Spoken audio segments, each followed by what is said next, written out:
নমস্কার বন্ধুরা, cooking with Moumita চ্যানেলে আপনাদের সবাইকে অনেক অনেক ধন্যবাদ। আজ আমি আপনাদেরকে চিকেন পকোড়া রেসিপিটি বানিয়ে দেখাবো, যেটা ভেতর থেকে খুবই নরম আর বাইরে থেকে খুবই ক্রিস্পি। তো চলুন দেখে নিন রেসিপিটি একবার। প্রথমে আমি একটি বোলে 200 গ্রাম কিমা নিয়ে নিয়েছি। কিমাটাকে আমি এভাবে টুকরো করে নিয়েছি।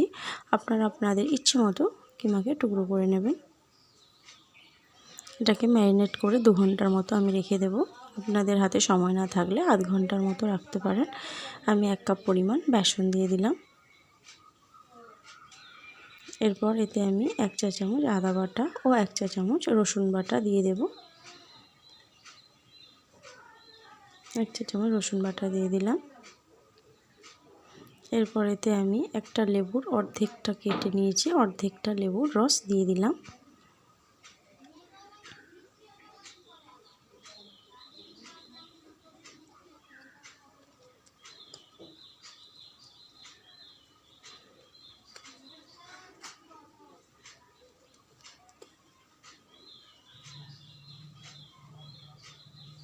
এরপর এতে আমি স্বাদ মতো লবণ দিয়ে দিলাম। হাফ চা চামচ হলুদ গুঁড়ো দিয়ে দেব।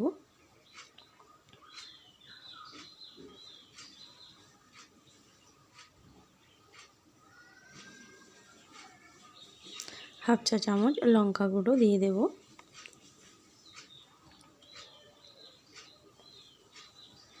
একটা ডিমকে আমি ফাটিয়ে দিয়ে দেব।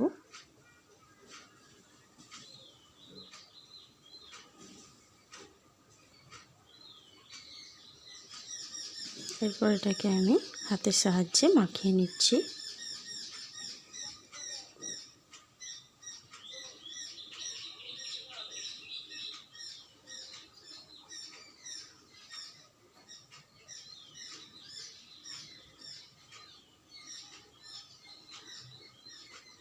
এই দেখুন ম্যারিনেট করা হয়ে গেছে। অল্প একটু জল দিয়ে ম্যারিনেট করে নিয়েছি। এরপর এতে আমি 2 টেবিল চামচ কর্নফ্লাওয়ার দিয়ে দিলাম।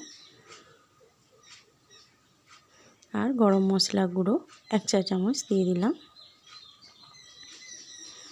আবার এটাকে ভালো করে মাখিয়ে নিচ্ছি।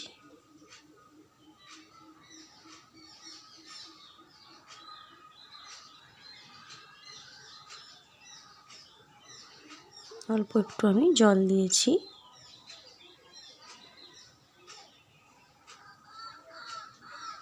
এবার এটাকে আমি ঢেকে রেখে দেব 2 ঘন্টার জন্য।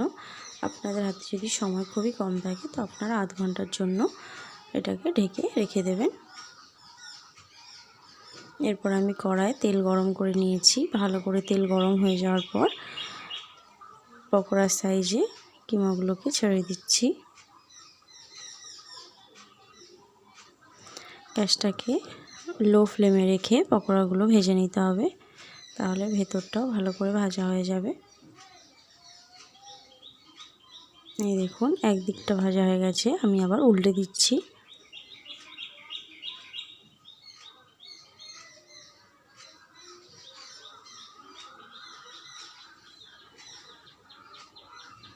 লাল লাল করে ভেজে নেব।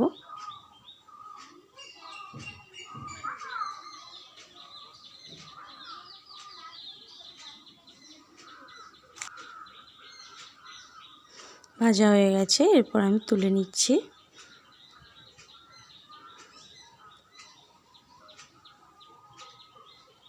তো আপনারা অবশ্যই বাড়িতে ট্রাই করবেন। এই চিকেন পকোড়া রেসিপিটি খুবই সহজে, খুবই অল্প সময়ে বানিয়ে নেওয়া যায় আর খেতেও খুবই ভালো লাগে।